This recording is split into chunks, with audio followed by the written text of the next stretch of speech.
Well, good morning, everyone. It's so good to see you all. It's really good to see such a strong turnout. We actually have over 30 people registered to join us, which really speaks to the interest and importance of mentoring and coaching in our community. Before we get started, I would like to begin with an acknowledgement of country.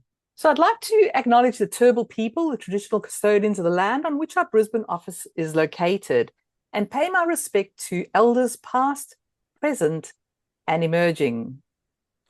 I also acknowledge the traditional custodians of the lands on which we all meet today and extend that respect to all Aboriginal and Torres Strait Islander peoples joining us. Thank you. Now, I'm really pleased to hand over to Nicole to introduce today's orientation session. Yes, good morning, everyone. As Berenice mentioned, it's fantastic to see such a huge response to this session. So at ILP, we don't just see mentoring and coaching as just professional development. It's actually a powerful way to accelerate each and everyone's growth, build your confidence, and strengthen your capability across our profession.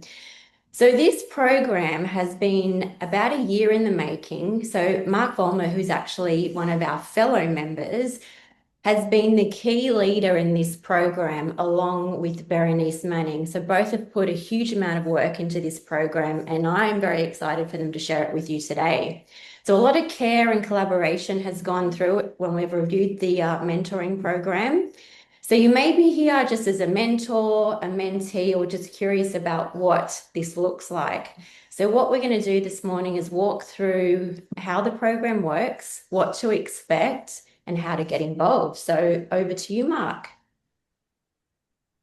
Thank you very much, Nicole, and welcome everyone. On behalf of ILP, the mentoring program that we have put together is, as many of you have participated in mentoring programs in your past, it's not that it's absolutely unique and special, but it is a real gift back to ILP members now, whether you're a mentor and you're now sharing wisdom and street smarts and knowledge, or a mentee who is trying to take steps forward in your L&D career.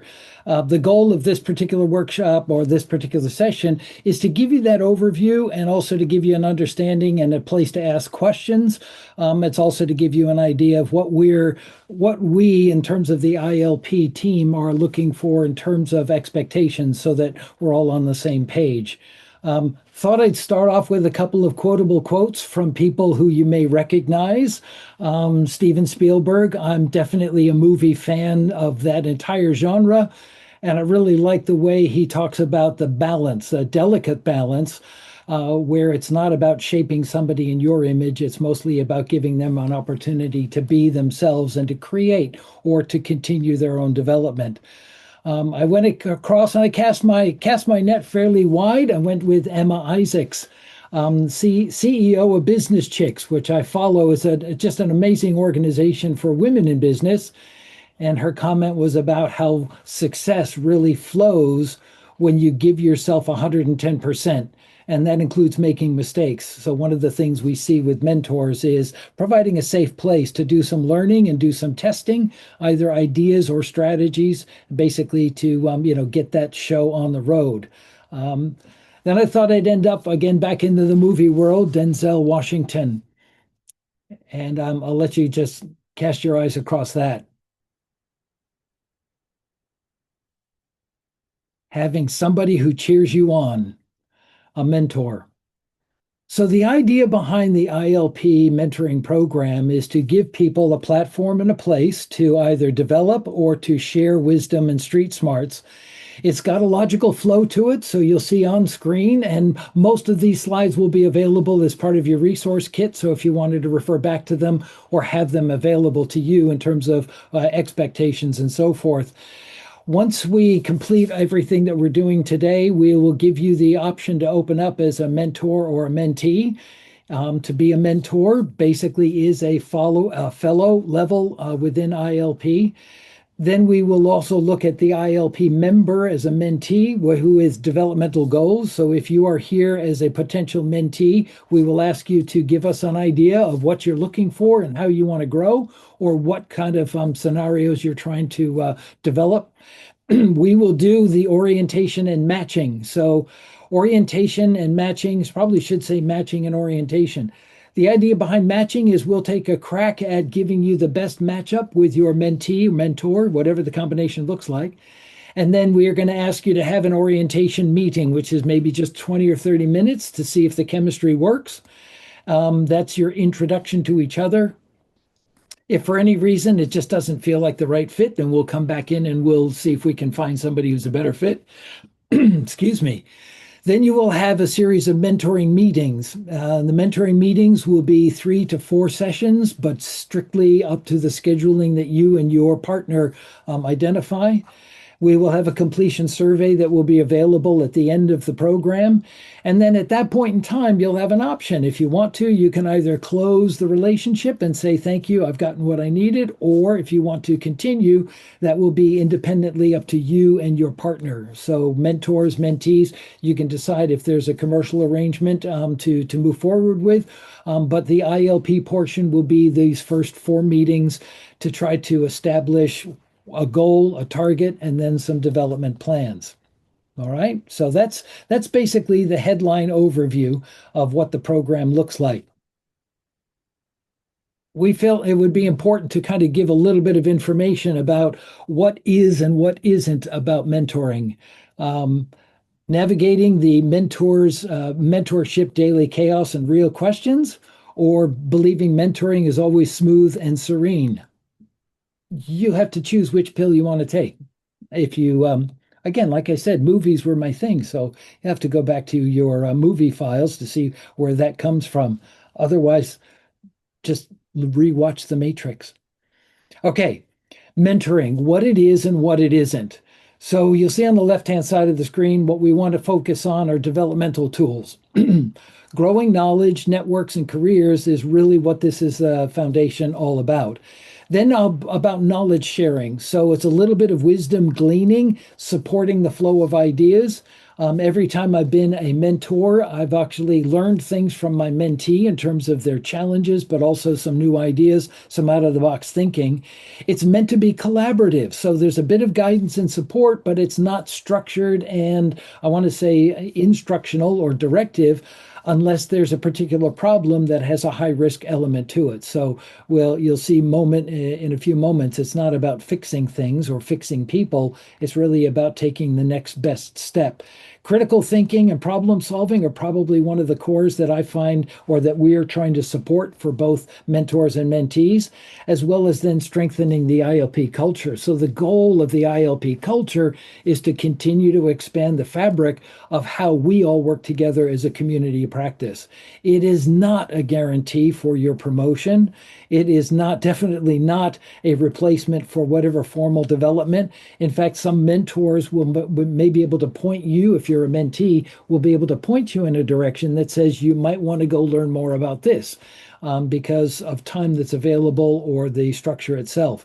And again, we can reinforce the ILP Cert 4 in program design and development that really is a really beautiful foundation.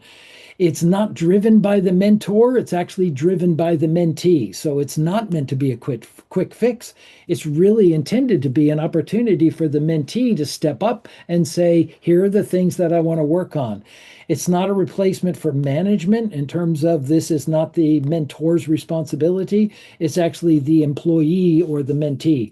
It is not an employee assistance program, so it's not meant to be anything more than what do we want to learn about learning and development. So employee assistance may go back to your company's background or your company's framework in terms of what is available to you as a mentee.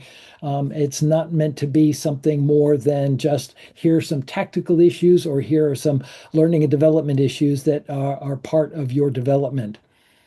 The values that we're really focusing on for both mentor and mentees, building or continuing to reinforce for a mentor your leadership and your communication skills. It's about being in that space where you are guiding somebody else's development, strengthening your industry awareness to maybe challenges that other people are facing, but also improving your influencing skills because mentees don't have to do what you're recommending. It's about whether the influence is there that they're interested in either taking the leap of faith or at least expanding their knowledge and their skills and abilities. It's meant to foster continuous learning. So if you're here as a mentor, the goal that we would ask you to embrace is what can you learn out of this rather than are you just gifting or giving to the to your mentee. It's also about increasing visibility across ILP. By growing that network, it's about understanding who else is available as a resource or as an ally, not necessarily to become a project collaborator, but at least another voice or another person to recognize when we get together, whether it's a weekly event or a conference moment. And I've seen a couple of things that are showing up in the chat window, so definitely throw in your questions when you have anything that are coming to your mind. So Christine, sorry you got to run off to a conference. We'll keep you up to date, Christine, with things that are coming if you've already gone. For the mentee, look for this as an opportunity to not only build skills but build confidence. So, as many of you know, in the learning and development kind of journey, there's going to be a point where you don't necessarily know that you've got the skills and capabilities, but maybe your mentor recognizes it.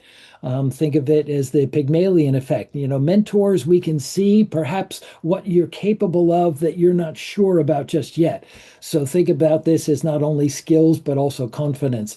Look at your expansion of your professional network as well as your job satisfaction. So despite the world that you're in, you might see more opportunities to be the person or to be the expert that you want to be. Yes, your career will have some stable growth to it as a result of this. May not be tomorrow's promotion, but you might see that there are opportunities that are out there, as well as broadening your perspective. Mentors will come to you with their point of view, and the goal here is to understand why is that similar or different, not necessarily to agree or to disagree. All right, so again, fire away with questions if you got anything that comes to mind, but otherwise, we just got a couple of slides to have you understand where we're headed. The goal or the role of the mentor is to just be present. So what we're going to ask you to do if you're signing as the mentor is have a little bit of time to prepare, get into the right headspace, and be focused on, I guess we'll call it the Socratic method, asking questions, focusing on support and understanding, not necessarily spoon feeding answers and ideas. Share relevant insights, but also remember the KISS principle. Keep it short, keep it sharp. We're not going down the simple and stupid side of things because any good question, regardless of the intent or the context, should be worth bringing up to your mentor. So if you're the mentor, remember answers come short and sharp, not necessarily long and story driven. Encourage action. So the goal between the meetings is not just having another blip on the screen, but there's an application time in between meetings. Whether the mentee picks up and runs with it, that's now on their shoulders. However, as the mentor, stay in that action orientation. Check their perceptions and interpretations. Again, not about agreement or disagreement, but perhaps on that area of the does it make sense? If it makes sense, then application has an opportunity to go. So sometimes good coaches, they don't explain everything. If you think all the way back to things like, the Karate Kid, as classic and as corny as it might be from, of so many years ago, there wasn't always an explanation of why until the performance was there. So that might be one of those things that mentors you can be listening in for and focused on. And that is, if they understand the what, then the how and the why may be able to, be linked together after application. Check their perceptions and then hold your mentee accountable, as in, there's no fixing here. Yes, you might have some wisdom and some skills and some knowledge. However, it's now on the mentee's plan to actually apply it and come back to you with more questions or with more application time. All right? Mentoring is mostly about listening closely and occasionally throwing in a question that causes them to really rethink the world around them. I like The Office. What can I say? All right. So remember that every now and then the mentor's job or part of the role is to stretch and maybe get somebody a little bit off balance rather than letting them crash and burn. Keep it safe, but otherwise stretch. That's where mentors really can apply themselves. For the mentee, if you're here thinking about asking for support, be clear on what you want to accomplish in your 4 meetings. Now, your 4 meetings may be every fortnight, could be once a month. So this may carry you for a little bit of a program of development, could be based on the scope of work or the project that you're trying to learn about. Reflect and check your understanding rather than assuming, oh, I understand exactly what you mean. See if you can send it back and reframe it or rephrase it in a way that says, let me make sure I get this so that we're all on the same page. Again, we try to bypass the agree disagree and we keep exploring why do you see it differently or what is it that about is what is it about your perception? Be prepared. So for the mentee, this requires a certain amount of preparation. And yes, we're expecting that mentees will take action during the break between meetings. And if necessary, as an example, while you're being curious and you're seeking feedback, let's say that I've got a meeting with my mentor in a week's time, and now I've got a burning question. Then maybe I fire that question back to my mentor a week ahead of our meeting so that the mentor can be prepared with resources, references, or ideas rather than throwing it into the meeting and then waiting for 2 weeks, 3 weeks, 4 weeks. So take that level of accountability to say, what can I anticipate will help me in my next meeting rather than just sitting back and waiting for the meeting. You can do that. We'd like you to get the most value out of this. And so if we're going to get mentee velocity, goal here is that you keep the ball rolling. Show up prepared, be curious, and seek feedback. Also do the work, follow through and follow up. Definitely make sure that whatever action you've committed to is both realistically doable as well as practical. So this is not about making a promise you can't keep. It's not about it. Yes, it certainly is aspirational, but it might be something that it's important you manage the time that you have available given the workload that you're carrying. So be responsible for your own actions and outcomes and measure that as you go along. So, from a preparation standpoint, we're asking mentors to clear your diary and clear your mind when the moment comes. So, if you're having a meeting, maybe it's you go get your coffee or your tea refill with 5 minutes so you can decompress a little bit. I've often found that by writing down my next actions on a post-it note mean that my brain gets a little bit more free air because the goal is to be fully present, minimize distractions during your meeting, and then prepare for the session, either notes or key discussion points that you remember from your previous meeting. You'll notice in the resource kit, we've actually given you a meeting agendas page so that if that's something that you and your partner in crime decide that you want to work with or come up with a system on your own, create that space for thinking, but also continue to ask for feedback. Is this valuable? What would you like me to do more of or less of? And then negotiate that. Typically, at the end of any one meeting for mentors, seek that level of feedback so that you're getting the best you can do for your mentee. All right. So again, it's the mentee's responsibility to keep that ownership and accountability. But from a mentor, show the concepts around feedback and development. So make that your own. From the mentee's point of view, keep the focus. This is going to be either every 2 weeks, every 3 weeks, every 4 weeks. You and your mentor will work that one out, but then manage your schedule. Do your best to make sure that your boss is aware. So if you are now as a mentee, see if you can engage me or your boss or whoever that looks like so that they can help you protect this space. This is about your development. Be respectful of your mentor's time as well as their effort. And also make sure that you're making the most use of your time. So if you haven't heard me say it already, this is about leverage. If a mentor is giving you their energy and their time, the goal is what can you gain out of that and get 2 for 1 or 3 for 1 or 4 for 1. So yes, it's a bit of a compressed moment, and the goal is to get the most out of it. Continue to seek feedback. One of my favorite questions from a mentee's point of view is, what am I missing? Or if you were doing this all over again, what else should I be considering? So that you cause your mentor to think a little bit broader than just the tactical issue or the project that you're trying to wrestle with.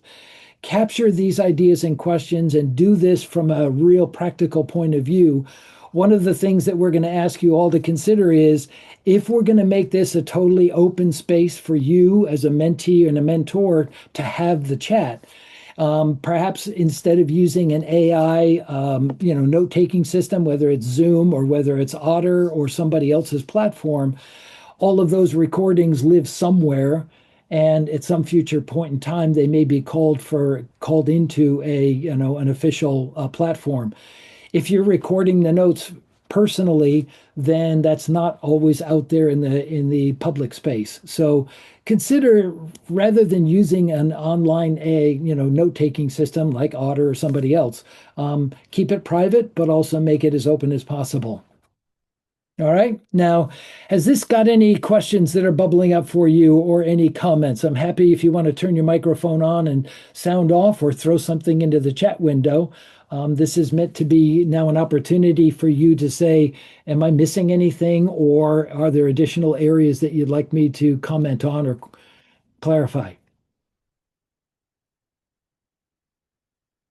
What questions do you have? Question. Go easy. I've I'm got just. a question. Sorry. Oh, go for it. I'll get you in a second, Peter. Izzy, you were in first. Go for it. I got you next, Peter. I just was wondering if, so when you guys set up mentees and mentors, how does that work? Like, what's your mix and match process? How do We you use. match us? Do you remember the old 8-ball where you turn it over and you pick? Yeah. Just going to use an 8-ball. No. Right. See, when you register as a mentee, you're going to write out some of the things you're interested in learning or growing into the space. And when a mentor signs up, they're going to say, here are the areas that I really feel strong in. And we're not asking mentors to be omnipotent or omniscient. We're asking them to really talk about some of their key areas that they feel strongest in. We'll do the matching based on that overlap so that it's a human match. It's not an AI, just throw everybody into the Mixmaster. It'll be a human panel that looks at the matching.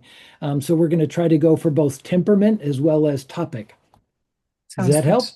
Yeah, that's perfect. Thank you. Sure. Peter, what have you got?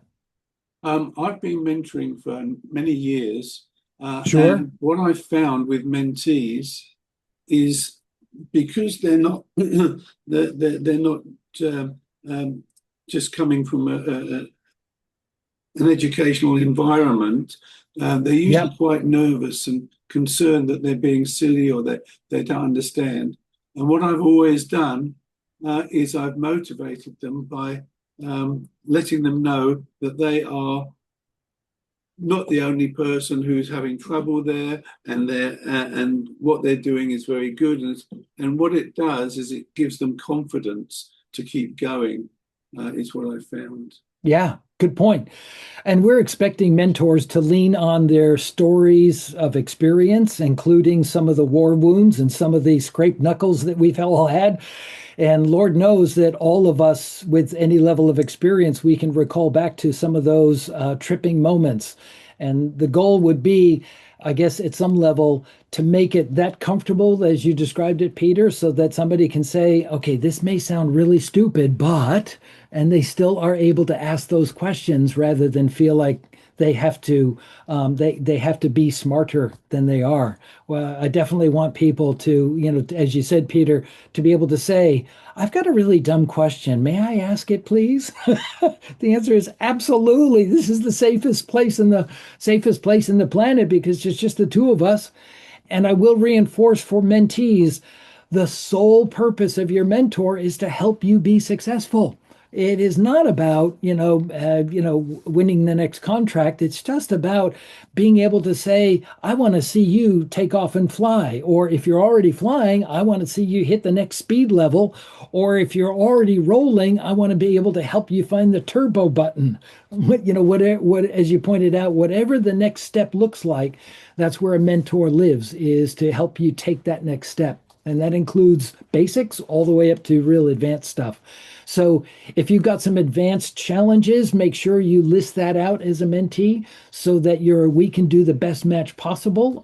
And like I said, if for whatever reason the chemistry or something just doesn't quite gel, then we're happy for you to come back. You'll be able to reach me personally or back into Nicole or to Berenice, and we'll make sure you come back in and we'll do a revisit and then we'll rematch. So that's the goal. Yes, I guess at some level, Nicole put out, yes, Trevor's question was, what's the expected norm of this commitment? It's 4 sessions and it's probably 45 minutes to an hour each. And from that point on, if it's an extended relationship, then it's either a commercial or it's a completely volunteering program for the mentor and the mentee. It's flexible, as Nicole pointed out, Trevor. It's flexible because we don't know what the scale of the work is and or the compression that's required. So if somebody says, I'm working towards a deadline and I really need help to get to that, it could be every fortnight. It might be once a month. All right. So it is meant to be flexible based on the partnership that forms. Okay, great. So what you're saying is that those 4 sessions, when you set up, you would just agree whatever the timing is with whoever it is. There's no kind of structured norm that you have to follow. Yeah. No, yeah, fair call, Trevor. The goal is that it might be monthly, just in order to have a block that means that the mentor and the mentee know what there's the beginning and the end. If the mentee comes up and says, I really got a pressing deadline, can I meet with you weekly? And then the mentor has got to say, I can or cannot do that. Or I can do that, but we're going to have to make it flexible because I have to work around, existing projects and travel plans. So, yeah, absolutely. It's over to the partnership. The anticipated start date, thanks Elise, is meant to be somewhere in the order of next week to the week following. So essentially what happens by way of the next step is that if you put your name in as either a mentee or a mentor, we're going to start doing the matches as quickly as we can, and as, I guess, not with urgency, but with practicality. We don't want you sitting and waiting. But as soon as you get an email from ILP, it will basically say, you've been matched. Here's your mentor. Here's your mentee. You're now a partnership. Contact each other. Get an introductory meeting going, 30 minutes over a cup of tea, cup of coffee. And then these can be done face-to-face or virtual. So again, it's up to you and your mentee or mentor, your partner, to say whether this is just a virtual relationship or we happen to be in the same neighborhood. Can we get together at a local coffee shop? I'm currently mentoring a man in Iowa over in America, and it happened to be organized from an outfit in New Zealand. Go figure. So he and I have to work out my mornings and his afternoons, but yeah, it's all virtual. And we've been going for about 4 months now. So yeah. The anticipated start date will be somewhere as early as next week to maybe middle of May, and then we'll ask you to keep feeding back to us as to when's the logical wrap-up date so that we can work out the completion survey. And again, that will be a rolling process. If the other part of this is if we get people who miss this first introductory session or the orientation, and they sign up in middle of May, late May, if we have a mentor or a mentee, if we got a partner that lines up, we will make that happen. So it'll be a rolling program once we get started. It's all right. So that will also be something we will be monitoring over the next couple of months. All right. Dan says, love this, looking forward to it. He's got to run. I'd like to be a mentor. Thanks, Peter. Got your Cert 4 as well as a master's and 2 doctorates. Okay, there's a fair bit of horsepower in Peter's camp. So Peter, absolutely. If we got that covered, we'll find out who fits best with you. Currently, we are looking at a 1-to-1, so 1 mentor, 1 mentee. If the moment occurs where somebody goes, sorry, Matthew, good to hear from you. All right. It's great to see you when you come back around. If we get more mentees than we have more mentors, I would ask that we might reach out to a couple of mentors to see, can you handle 2, or is that too much of a load? Is there a cost associated? Thanks, Lisa. Yes, the cost is going to be on the mentees, mostly for managing all of the administration and handling all of the logistics work. Mentors, there is no cost because you're donating your time. So we're counting this as mentor service to the community. So it's a gift back to your mentee. So the cost will be for a mentee to sign up, and we're looking at $150 for the entire start to finish, and that's basically the foundation. Is there a payment for a mentor? No, Peter. This is where we're asking mentors to be helpful to the community. So it's a service, community service back to the ILP community. So that's why we've kept it at 4 sessions. We didn't want this to be a never-ending, ball of string. However, if there's something that comes out of it and the mentee says, "Hi, Peter, you're my mentor. Can I keep meeting with you?" Yes, you're more than entitled, and at that point can say, on a commercial basis, absolutely. Here are my hourly rates, or here's what I would propose. And that way it might just turn into a bit of a program of work for that particular partnership. And that's completely now in your hands.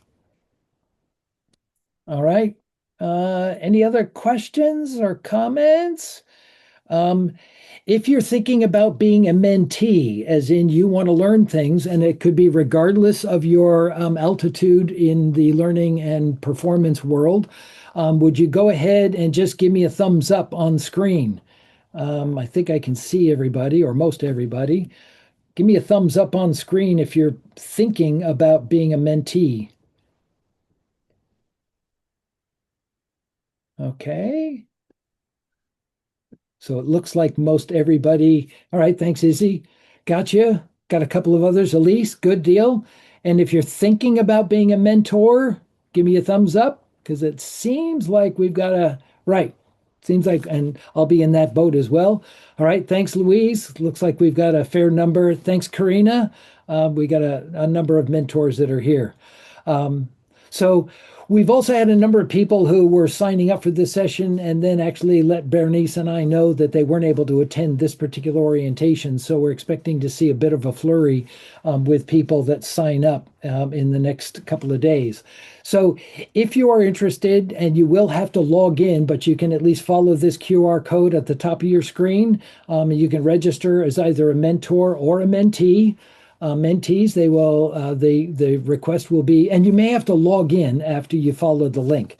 But if you're a mentee, yes, you'll be asked for payment details. If you're a mentor, and in both cases, mentees and mentors, the questions will be, what are you trying to learn, and what are your gifted areas for mentors? As soon as you get your matching email, we'd like you to go ahead and organize your get to know you introductory meeting. And we will be populating mentoring resources, including a scaled down version of this pack here, the slide pack, as well as things like meeting agendas, even a mentoring agreement. If you want to actually formalize this to say, here's what we're agreeing to do, and here's how we're agreeing to operate with each other. We would like you to have that conversation as early as possible, not only for the chemistry fit, but also for clear expectations in terms of who's on first, what's on second, and I don't know's on third. All right. And I'm happy to open it up for any other questions. I'll leave those 2 QR codes on screen. One is for the resource pack, and the other one is for the mentoring registration, your interest. And once you are registered, we'll make sure you do get the continuing link for the resources. So that will not be a once and done. It'll be refreshed. Has anybody been, I mean, Peter mentioned he's been a mentor in the past. Any conversation or any updates, thoughts about what does it mean to be a mentor, or what have you gained if you learned from a mentor? Yeah, Alan, I saw you. Yep, I saw you came off of mute. Go for it. Yeah, I've been a mentor with the Queensland Government's Mentoring for Growth programme for the last 11 or 12 years. done probably, I don't know, 300 or 400 sessions with them.